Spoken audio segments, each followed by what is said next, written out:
Hello, my name is Anthony Dobbins, and this is my video for the Delaney Perspective. So first off, this was actually really hard for me to read. Like I had to go back over it about I think 3 or 4 times total to really kind of get it, and then watch the video you made over and over again. But I think I finally kind of got my opinions on it down. So I get that what he's kind of writing for is about like the whole I guess equality versus freedom debate that like while slaves could be free in the North and like not be a slave, they still aren't really equal because even if they get a job, they're going to be working as a maid or something subservient like that. So the goal here is not just to be free, but to also change the condition and to like improve ourselves in a way. But I feel that Delaney's viewpoint of this might be kind of skewed because, like you said, he was awarded the chance to like go to school, get an education, get opportunities to be something like he had multiple jobs and stuff like that. And for many slaves, that just isn't like feasible for them at the time. They couldn't have done that.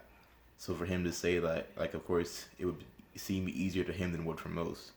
And then when he speaks about us needing to fight and like push harder to have our work be like accepted by the white man and be considered valuable to them, I kind of feel more like, no, you're gonna respect me anyway because I'm a person, regardless of what my work is and what I prove to you. Like, just as a part of being a human, you're gonna respect me out of that. I'm looking at my notes. A big thing that I had a question about was, or in school, we always talked about how like slaves would go to the north and they would be free up there, and it was all wonderful and magical because there was no slavery up there.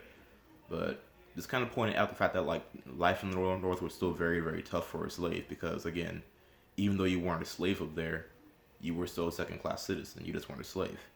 So the only jobs you could get were like again as a servant or a menial person. So when he speaks about like we're not gonna be able to get further till like our women stop cleaning for white men and carrying their babies and stuff. I mean, I also do see his argument there. He is right that as far as we accept these jobs, they're not. It's not going to improve at all. But the alternative is where we go instead. What will we do instead? Because again, not everyone can just stop being a slave and go become a writer or something like that. It takes much more than that.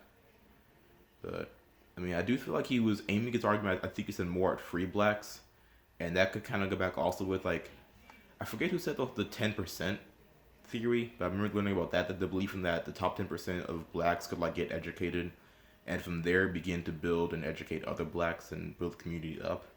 So maybe like I feel like there could be a correlation there between these two that I'm not catching yet, but I'm trying to work on developing. But I think that's what I need to say about the topic. Thank you.